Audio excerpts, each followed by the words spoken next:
Hi everybody, thank you for tuning in and welcome to today's Q&A. I'm Natalie, I'm the head of content for InsideUni and I'm going to be chairing the discussion today. InsideUni is a non-profit student-led project aiming to make Oxford and Cambridge more accessible. We crowdsource application advice from current students, which you can find for free on our website, insideuni.org. We've put this link in the description box below as well. Today we're going to be talking to representatives from the Oxford SU Disabilities Campaign and also the Cambridge SU Disabled Students Campaign about their experiences applying to and studying at Oxbridge as a disabled student. So first I'll ask all our panellists to introduce themselves and we'll get started with some questions that we've had submitted in advance. So Terry.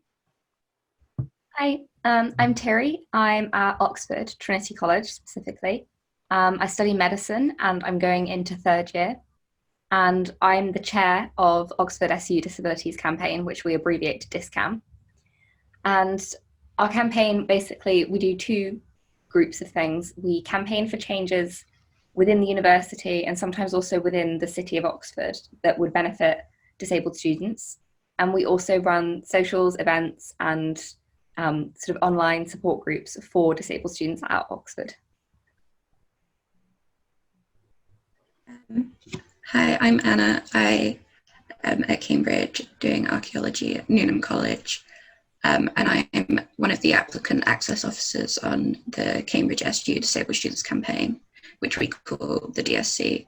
And like the Oxford campaign, it's kind of an activist and a community space. So we have socials and groups, but we also run forums, and the committee and our full-time Disabled Students Officer campaign on behalf of disabled students to the university and sometimes the city of Cambridge too.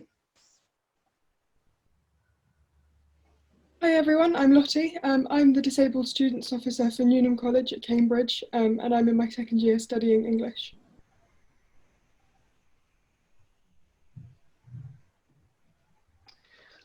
Hi, I'm Thomas. I'm at Oxford. I'm doing physics. I'm going into my third year. I'm the socials officer on the Oxford DISCAM, so I'm responsible for organising social events. I'm Erin. I'm at Oxford, also at Trinity College. I study law and I'm going into my second year next month. And as part of DISCAM, which is our Oxford SU Disabilities Campaign, I'm the college reps officer, so I collaborate between colleges and keep in touch with all the individual representatives to make sure we as a central campaign know what's going on, any issues, any wishes, anything like that. So I'm Elia and I'm at Cambridge and I do natural sciences and I'm going into second year. And on the DSC, so the Cambridge Disabled Students Campaign, I am the BME rep. That's great, thanks everyone. So now we're going to move on to some questions. So the first question we've got is, have you found there is a good community of disabled students at Oxford and Cambridge, and what is this like? So can we start with Thomas? Yeah, I definitely think there, at least at Oxford, there is a very good community of disabled students. I think the trouble is, the trouble can be sometimes it is one of the smaller minority groups. So I found that while this community does exist, it exists at more of a university level, which is why DISCAM is so important, I think, because it's often at DISCAM events and university-wide events that bring students together, because there can be quite small numbers of students within college, but where that community does exist at the university level, I've found it to be really good. Yeah, I have a similar view.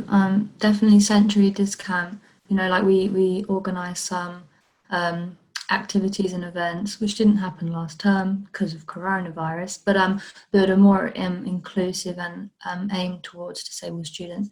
And also, at least in my college, we have a system called Equalities Buddies, which is new. And it just it is quite community based, because for example, I signed up to be one and then I got, an incoming fresher got in touch with me who we have the same disability, and we can give them somewhat amount of guidance and just a bit of friendship, just so they know someone in similar situation. So there's definitely a lot of people moving in that direction. We want it to be more of a community. So the next question is, are university buildings accessible? And what about other places in Oxford and Cambridge? So this is definitely an important question because I think for both Oxford and Cambridge, the buildings are really old, is like the most important thing to say. So I know in Oxford, we've got some buildings that are from like the 1200s, and people weren't really considering accessibility back then. So all new buildings that go up will be accessible. And there's been a lot of effort put into making older buildings accessible, but it seems to be quite sort of responsive rather than proactive. So if a student needs to start at a college and they're a wheelchair user, for instance, the college will often sort of go and put lifts in places that there weren't lifts before. But it does make it a bit difficult from an application perspective, that you don't really know whether the college can make themselves accessible, how long it will take. And it does make it more difficult when you're applying, that there are some parts of some colleges that you can't get to if, for instance, you're a wheelchair user. There are also, I find Oxford generally, aside from the colleges, but including the colleges, is very uneven sort of ground. There's lots of cobbles, there's lots of uneven paving. So for me, as a visually impaired person who also has mobility issues, my fall risk is like through the roof. And when there are cobbles, that does increase. So I have had to kind of change how I move around Oxford to account for the fact that everything's really not flat. But Oxford city generally it's not hilly, which is quite nice. If I'm using my wheelchair, you don't have to worry about too many hills. And most shops, you can get to most essential things with level access. There are lots of nice little cafes up flights of stairs that aren't so good, but there is at least one of everything you need local to you that you can get to. I've got an assistance dog, and I found that Oxford is pretty good on shop owners knowing assistance dog law. It's not the worst place I've been, it's not the best place I've been, but hopefully the more people that come to Oxford with assistance dogs and sort of educate people as they're wandering around, the better that will be. But yeah, I think generally from an accessibility perspective, Oxford's not going to be as accessible as modern campus unis, but there are steps being taken to change that. Every time a new build goes up, they also often put in like a lift into an old building. So hopefully things are changing and moving in the right direction. Yeah, I would really agree with that, actually. I would say with Cambridge, it's just very, very variable. So it is difficult to tell. Like Newnham, for example, for me has been pretty good in terms of being a wheelchair user, because just a couple of years ago, they put in a new building. And just like you said, that included kind of lifts to old bits of the building and, to the long corridor that goes around all the buildings. So it kind of, it sort of went a long way to making everything accessible. And as soon as I applied to Newnham, they were very, very, like you say, it's annoying that it's kind of in response to someone joining rather than just anyway. But as soon as I applied, they were very proactive in terms of like literally going around all the doors with me, making sure I could open them. They're just about to install loads of power doors and things, so that's really good. In terms of Cambridge more generally and other colleges, and yeah, unfortunately it does vary a bit. I've had like some bad experiences at, a few other older colleges particularly, where you've got to like write in advance for them to have a ramp, that sort of thing, which is just not good if you want to be more spontaneous. So I would say that it does, in general you can get most places, but you do have to kind of think ahead sometimes, which is annoying. And Cambridge itself, moving around the city, it's not too bad, it's not too hilly, but there are occasional dodgy bits. The avenue that leads to Newnham, for example, the trees have kind of torn up the pavement, so you have to go on the road. It's just that sort of thing, which is, which we're slowly working towards trying to get them to change, but it just takes time. But I think in general, the city is definitely not as bad as I worried it might be. And they're very good with kind of level crossings, dipped pavements, that sort of thing. So that's good. But yeah, in terms of getting a good gauge on that, I would say definitely visiting as many colleges as you can and seeing how proactive and responsive the people at the college are is definitely a good way of gauging that. So the next question is, are lecturers, supervisors and tutors willing to make accessibility arrangements? And I would say that in my experience, the answer was generally yes, but it could take a bit of prodding. Like, I have a student support document that is meant to outline all the things that I may need as a disabled student. And sometimes you still need to explain that, like, I need an extension on my essay because of my disabilities. I'm not a student who's lazy. This is something I need. And it can take a while for supervisors, especially younger, newer supervisors who may not have experienced a disabled student before. One of my supervisors, she was very nice, but it took a while for us to kind of work out why we were clashing on extensions and things. But in lectures, I found that recording wasn't an issue, and my department was quite open when we moved online to hearing about like needing captions and screen readers and other adjustments like that. Yeah, I would really, like you, Anna, I would really say the student support document was quite a big feature in me getting the adaptations I needed. It was what was really nice for me in the sense was that it kind of covered all of the gritty detail, and you didn't have to give your whole medical history every time you needed an extension or to move to a different room. I think the one way our experiences were quite different in that my disability, being a wheelchair user, is very visible. So I think in terms of like meeting a supervisor and saying I need to not be in this room or I need more time to do this thing, it was a lot easier to get that leeway, because it's just, unfortunately, it's just something that's more publicised and more understood. But again, lecturers have been really good, so recording lectures, and in terms of, you know, because they've made sure, first of all, that all my lectures are relatively accessible, which is really good, and that they have the sort of wheelchair seating at the front. But also on the one occasion where there were strikes and a lecture did have to move, the lecturer lady was so lovely about not just getting me recording, but getting me notes and, you know, doing everything she could to make sure I could access it. So that's really good. But yeah, I would definitely recommend getting a student support document as soon as you can, because it's so nice to have that, especially if you're a bit shy about asking for help. It's so nice to have that official thing to be able to fall back on and say, no, look, this says that I need your help. So that's really good. Before we move on to the next question, I'll just say that at Oxford, those are called student support plans. So it's one of those things where we've got like a subtle naming difference, but I think it does exactly the same thing. It lists all of the kind of nitty-gritty details, and you have the choice who that gets sent to. The fourth question is, have you found you've been able to get involved with all aspects of university life and are university events accessible? And that's a really good question, because there's such a worry and there's like such a belief that, you know, university culture is so driven by like drinking, clubbing, and that kind of thing. And for disabled students, obviously that can be very difficult. It is harder to access. It might not be the right thing for us or something we enjoy doing. I find that at Oxford, of course, that is a big part of it, as in any university.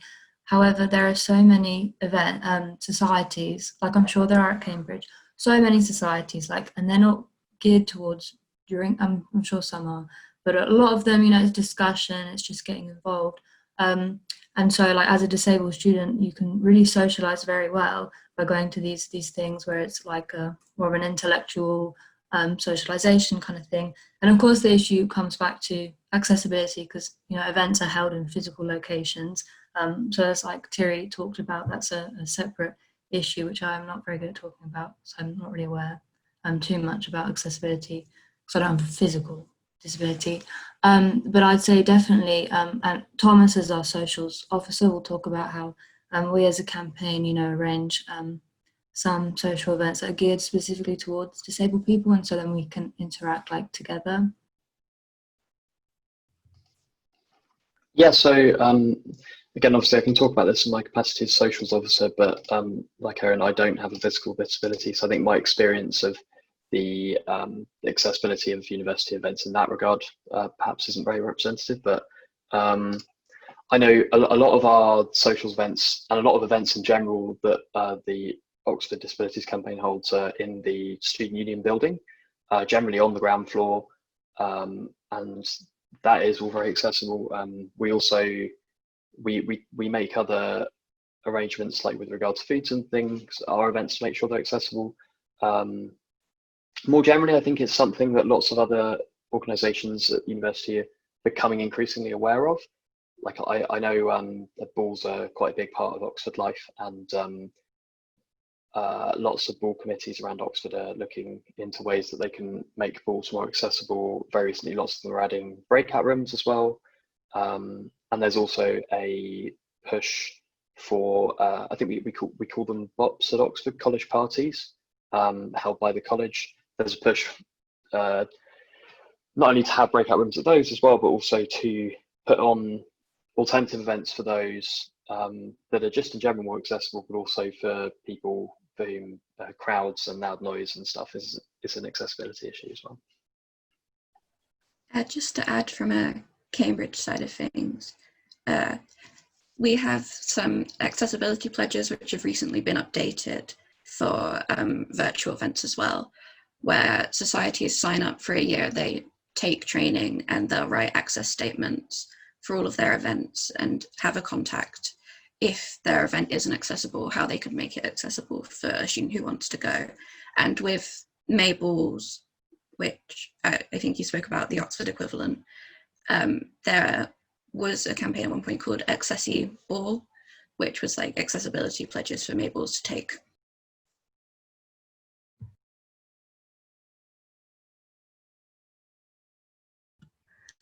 So following on from accessibility in events, the next question is, have you participated in sports at a university level? So I am actually a gymnast. Before I was at Oxford, I was on the Great Britain disability gymnastics team. And although I've kind of retired from a competitive national point of view, I really wanted to keep doing gymnastics once I came to uni, especially because it's a bit more relaxed. So I got in contact with the Oxford Uni gymnastics team and introduced myself and said, hi, I have a lot of experience with gymnastics, although my skill level is going to be very different to the skill level of non-disabled gymnasts. From like understanding the sport and knowing what I'm doing, I'm a national level competitor. And can I join in with you? These are the things I would need. So I needed like we call them PEEPs. I think that might be a national term, like evacuation plans for buildings, and making sure that I can get certain adaptations at competitions that were never a problem when I was competing with disabled athletes, but now are slightly different because I'm competing against non-disabled gymnasts, and they've always made sure that everything works for me. And although it's not kind of super competitive like I did before, I've had a really great time, made lots of good friends. They also do lots of socials, which I think is something that exists in most sports at university, is that the social side of things is actually just as big. So they've always made sure, like, can I get to the socials? Can I do everything I need to do? We've been to Cambridge, for instance, for varsity last year, and then Cambridge came to us this year. And they got in contact with the people who were doing the judging at Cambridge, made sure they understood that there were certain things I would do a bit differently, like I need the bars closer together than most people. And I wasn't going to be penalised for that. So I've had a really good experience. And I know at Oxford we have something called Sports Fed, which is sort of the body that oversees sports that's kind of slightly separate to the university. And they have a participation officer, which is basically the point of contact for disabled students. And they've put together a timetable of accessible sports, specifically accessible sports for people who just want to do sport for fun rather than getting involved in the competition side of things. So there were things like, I think there was five-a-side football for mental health issues. And that was what it was called. And I'm not sure what was different, but I think the point was that it was quite relaxed. It was a particular time of week where it wasn't going to be competitive, because even college level football can be quite competitive. And it was sort of a fun playing football type thing. I don't know much about football.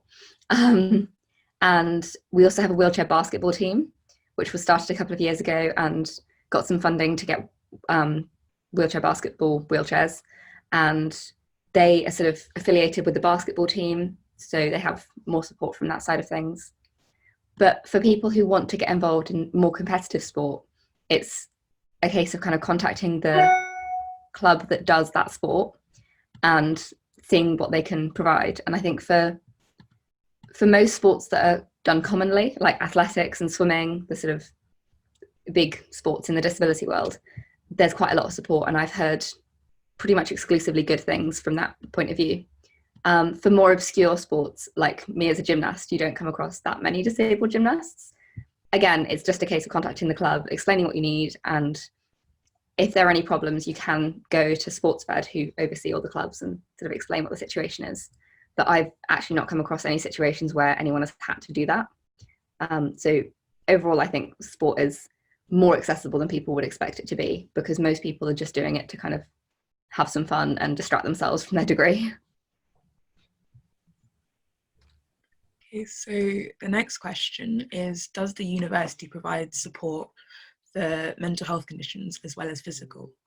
So I know personally, even though there have been like a couple issues, generally the university is quite like open to listening to like what I need. And I know, like, as someone with mental health conditions, I was always really worried that they wouldn't kind of count in disabilities and stuff. But I think they are kind of more like aware of that than I would have thought, and that was also quite nice. It meant that I got like help and support, like for example talking to people when I couldn't and stuff like that. And also for example, my college has been really open and helpful about kind of helping me arrange support both kind of within the university and outside of the university, so with like local teams. Yeah.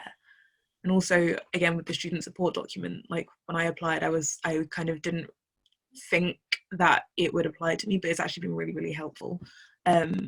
Yeah, and also like on a wider university scale, they also have like the counselling service, which even though it usually offers support for like shorter term, they do have like ways to help you in the longer term as well. And I think that's been quite helpful.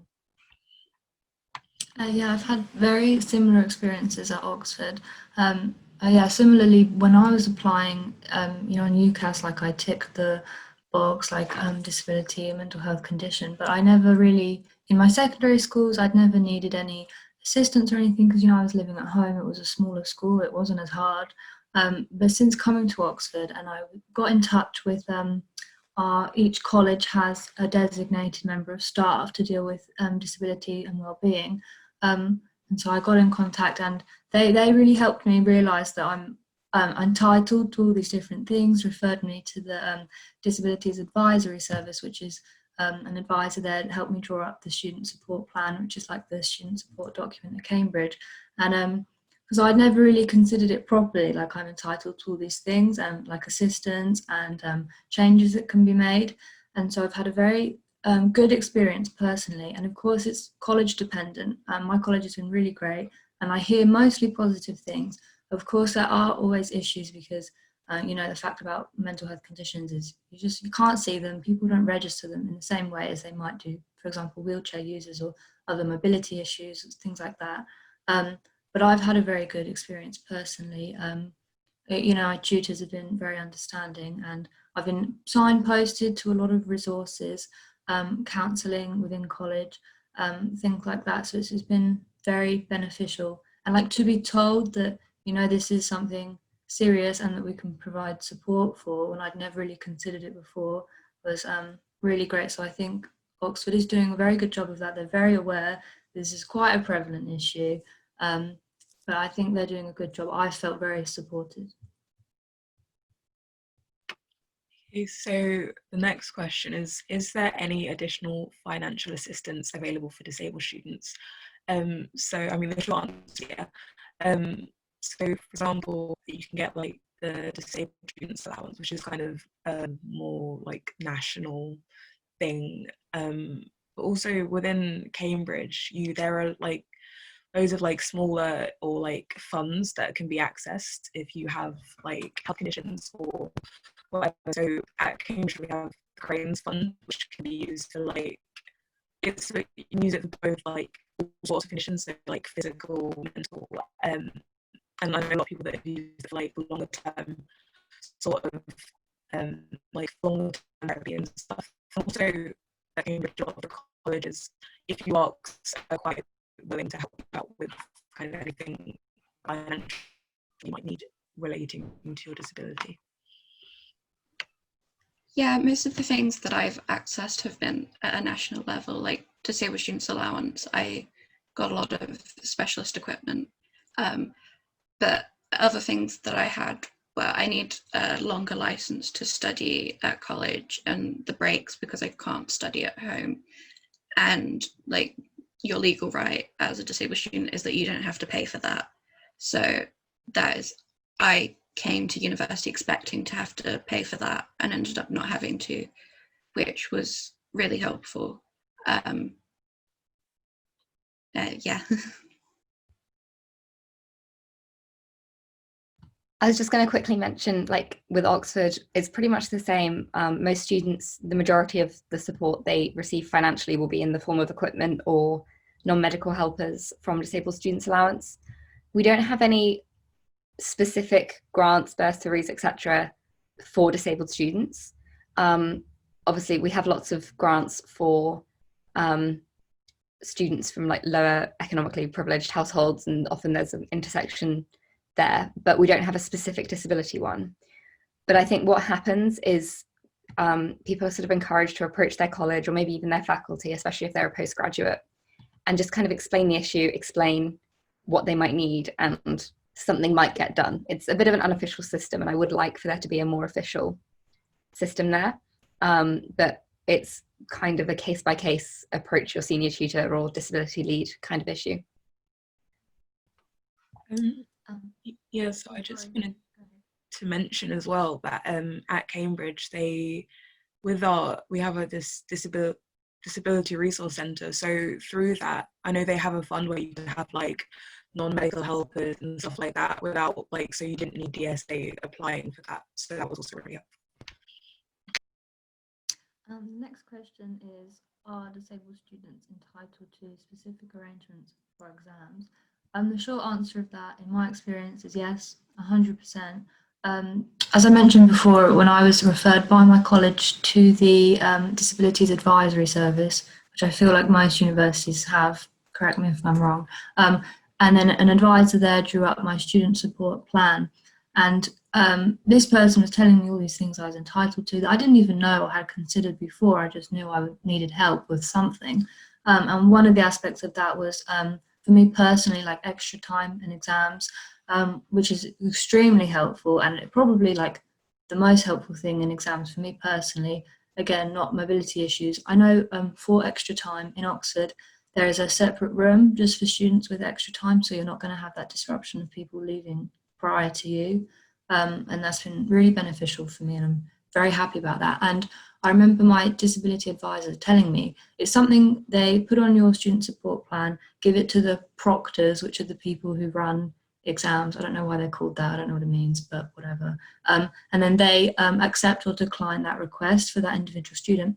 And she told me that they virtually always accept these applications for extra time or arrangements.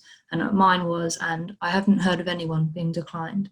So I think that's really good. I'm very happy about that. Yeah, so there's lots of different things you can get. Probably similar to when you do, national exams at A-level, GCSE. There's obviously extra time. You can also get rest breaks, which is sort of incorporated into extra time. So you might have, say, 50% extra time. So you could have 1.5 times as long. But you could also have, I get, for instance, 15 minutes per hour rest break, where I step away from the computer or paper and pen and can just sort of rest in the room with the invigilator, which is really useful for me because I get quite tired, like typing that, when you're typing up an essay really quickly, it's quite a lot of pressure. And it's also just good, I think, to take a break and kind of be able to separate yourself from the exam for a moment. Also, things like having the ability to take food in, because I think the general rules at Oxford are you can take in water and like hard sweets, but if you need actual food, especially for long exams, for things like students who are diabetic or anything that means you need food more often, you can take food in. You can also apply to do exams at different times, especially if you have more than one exam on one day and you have extra time. You can apply to have your actual timetable changed, which is a bit tricky because obviously they don't want people coming out of the exam and then telling you what happened, or vice versa. But they usually, as long as you kind of request it early enough, they can usually find a way around, like putting you in isolation overnight, or actually changing the time of the exam that everyone else is doing as well. I think it applies more to subjects when you have sort of multiple modules that you can choose from. So I do medicine, that doesn't happen. We all do exactly the same thing. So it's not been a problem for me, but I know some subjects where in second and third year you do a lot of choosing, that can be more of an issue.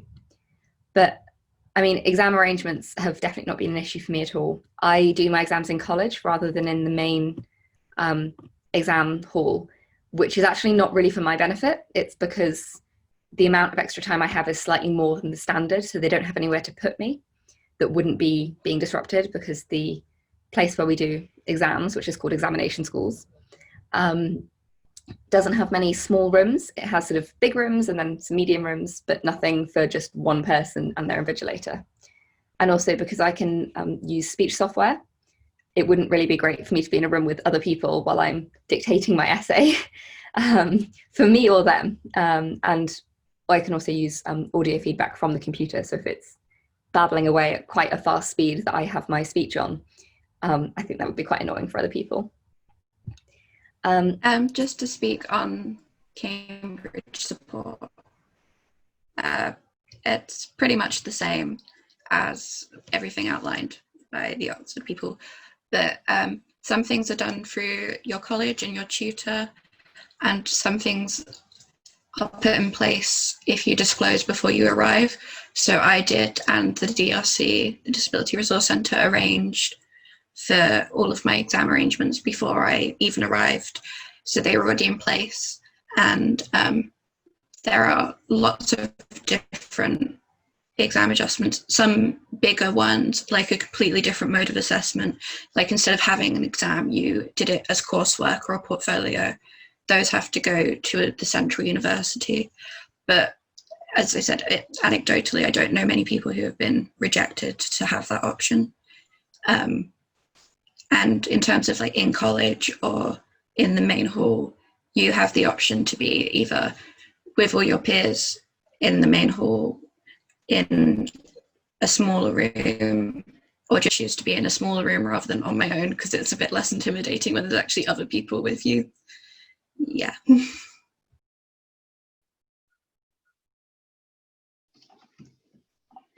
Yeah, okay, so the next question is the application process any different for disabled students, and did you have to disclose your disability? So the application process isn't, like the actual application process isn't any different. You apply through UCAS, just like non-disabled students. Obviously there is a section, I think some people mentioned earlier, where you have the option to disclose your disability. It's not mandatory, like there's nothing forcing you to do that, but there's no disadvantage to doing it, and in my opinion at least, there is an advantage to declaring that, because it means that if that means that you need to access support, it can be in place when you arrive at university, rather than having to contact the, I know Cambridge is called the DIC, or at Oxford the Disability Advisory Service, after term has already started, which can be really nice. So yeah, in my experience, I hadn't really accessed much support over the course of secondary school, but then realised when I came to university that I did need the support. I didn't think about that much before coming to university, but I had disclosed my disability on my application form, which made accessing that support a lot easier. It's definitely possible if you haven't, and you can register with the service afterwards, like after you've already come to university, but declaring that on your application makes the whole process a lot easier. Yeah, like Thomas said, the actual at Cambridge as well, you apply through UCAS the same as everyone else, but Cambridge does have a couple of extra documents that if you do want to disclose your disability and get any extra help to do with that you might want to fill in. So we have a specific mitigating circumstances form, which you send off with your UCAS application at the same time, which isn't just for disability. It's if you've had, I had to fill one in because I had disability related health issues that have disrupted my GCSEs, but also things like, you know, frequent changes of teachers and stuff like that going on at my school. So it's a form for everyone, but it might be specifically relevant if you've had disability related stuff. So you send that off at the same time as your UCAS application, so that when they look at like particularly your GCSE grades and any grades you've got up to that point, they can bear that in mind, which is really nice, and I found that really reassuring. And then if you do get offered an interview, they also have a form for adjustments at interview. So you can make them aware again that you need adjustments. And so when I had my interview, because I was doing English, you look at a poem beforehand and then you go in and speak about it. And they gave me longer to do my annotations on the poem because writing and processing take me longer. And they also they assigned me a specific student to look after me and take me the wheelchair accessible route and make sure I didn't get lost. And obviously things like putting me in a wheelchair accessible room and stuff like that. So it's just, just definitely bear in mind that there are maybe some things like that would be, if you are happy to disclose your disability, it might be useful to provide.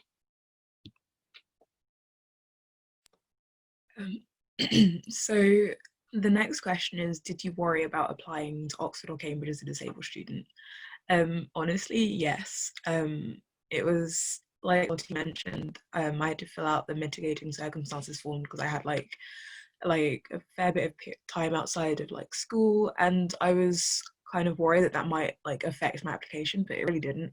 And what was quite nice is that we didn't, like, apart from like after like I kind of gotten my offer and stuff, it wasn't mentioned. It didn't feel like I was just like there because of that. It didn't feel like it played, to me, it didn't feel like it was like a massive issue. And also I suppose personally I was quite worried about like, for example, like workload and kind of, I don't know, like the changes, especially for me personally, like moving between different like medical teams, that was quite worrying. But I know, like, for example, my college nurse tried to make that as easy as possible, and she was very willing to like offer support in like when I was kind of still in the middle of like transition between teams. And honestly, like before I actually joined, my college nurse like invited me up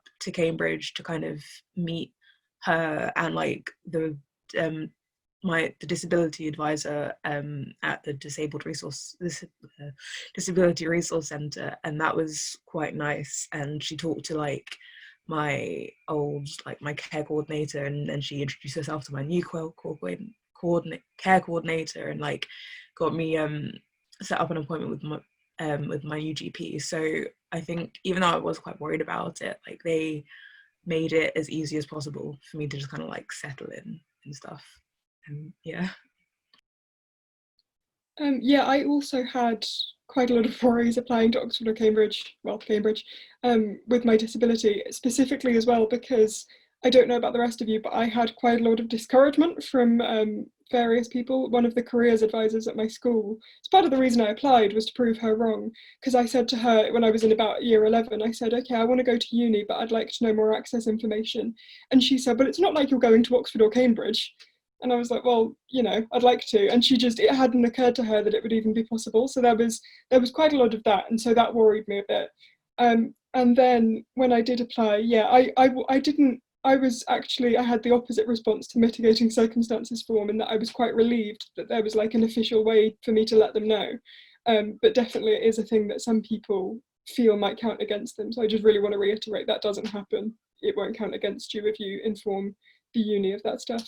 And also I think I had this very warped perception of what kind of people applied to Cambridge. There were so many rumours I heard that turned out to be wrong about like you had to have perfect GCSEs and all of this, and because that's when I had been having loads of health trouble, I was really worried.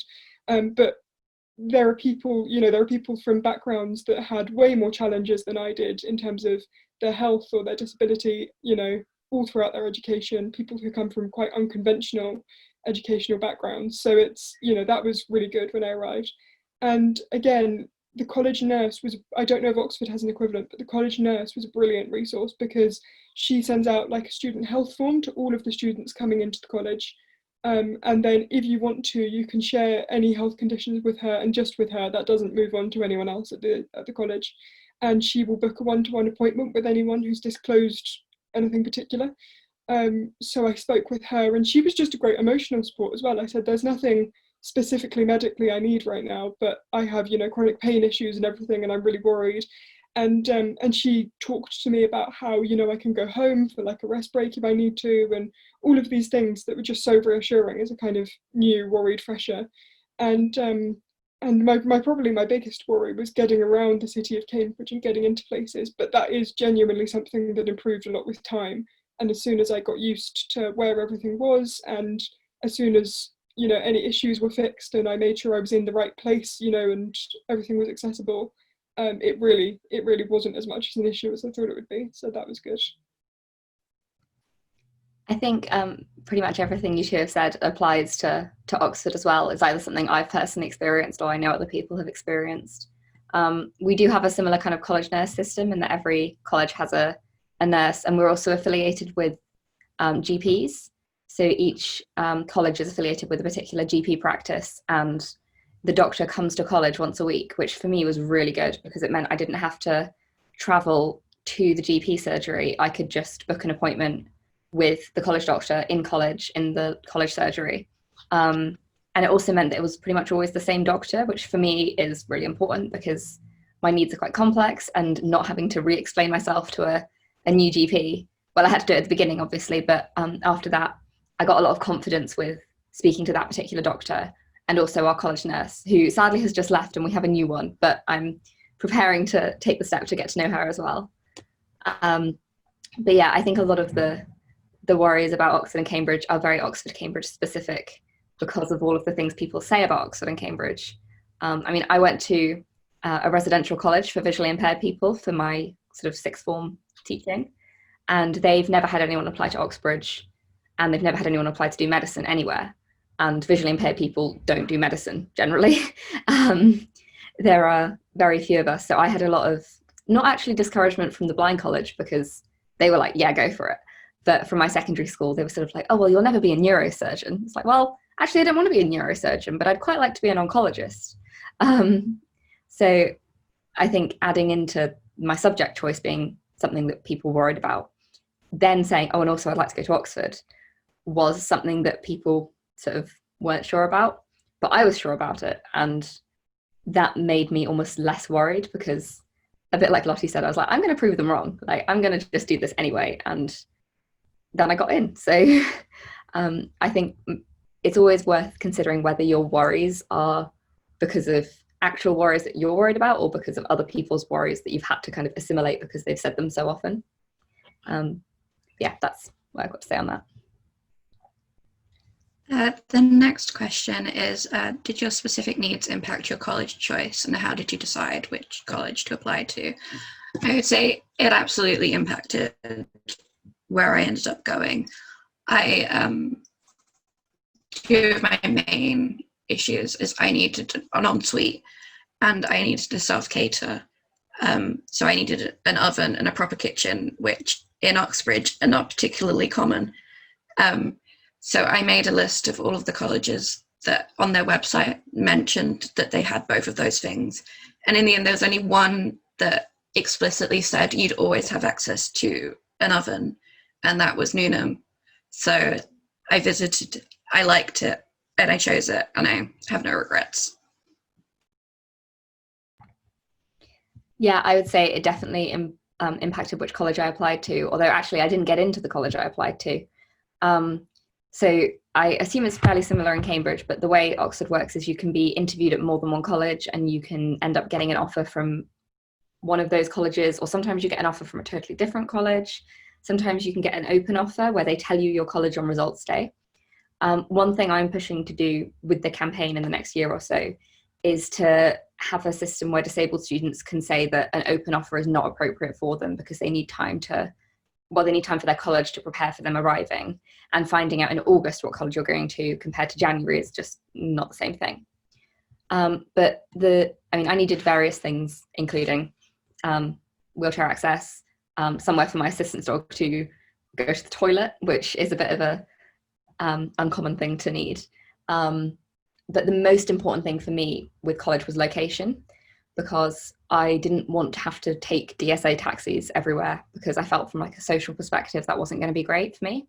But I also can't walk as far, and if I have to walk further, I might have to use my wheelchair, and that's then more complicated from a visual perspective.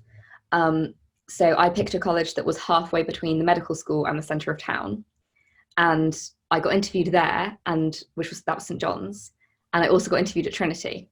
Luckily, Trinity is next door to St John's, so it's in almost exactly the same place. But there are colleges at Oxford that if I had got into, I would have quite seriously considered not going to Oxford, some of the ones that are much further away.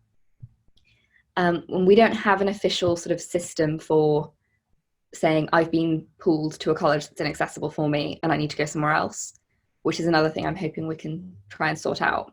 I think it does exist unofficially in that if you approach sort of Central University and say, look, I've been sent to this college, but that's not appropriate for me. And I'm not saying I have to get into the college I applied to, but I can't go to that one college there. Here are a list of 10 colleges that would be okay for me. So I'm hoping that's something we can kind of get a little bit more set in stone and written down, so that people can say, I'm applying to this college, I could go to these colleges, but I can't go to these colleges, and have that, so it's not something people have to worry about. People have to spend weeks after the day that offers come out kind of worrying about whether to accept their offer or not, purely based on which college they've been almost randomly like given. But I do think it's definitely worth researching colleges, because a lot of people do get into the college they apply to. So it is worth choosing sensibly. And then if you have issues with the pooling system later on, approaching Disability Advisory Service at Oxford, the college itself, and not just sort of accepting it and going, oh, well, I'll just reject my offer because I don't think I'll be able to go to that college.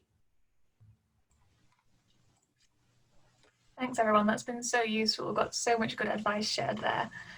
So we're going to finish off with one last question, which is, what is one piece of advice or one resource you'd recommend to disabled applicants?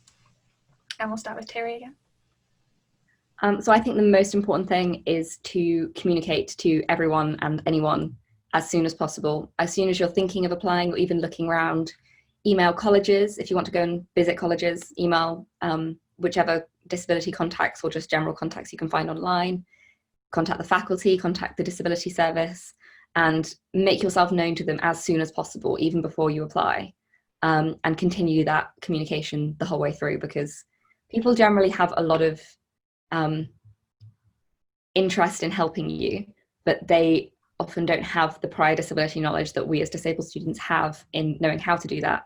So the most important thing is to be very clear and kind of stern about your needs, and just say, this is what I need, and not phrase it as a question like, oh, would you be able to maybe give me this? Just say, this is what I need, can you provide that? And it helps manage expectations, I think, on both sides, because if a college isn't going to be accessible to you, you can find that out early on and discount it. And I think that's just important as important as finding somewhere that is definitely going to be accessible. Yeah, following on from that, my advice would be to not be afraid to ask for the adjustments you need, which is easier said than done. And I know I struggled with that to start with, but trying to remind yourself that, like, you need these things. You're not being demanding by asking for what, like, you're legally entitled to. And if people offer you adjustments, like, take advantage of that and make sure that you're supported to do the best as you can.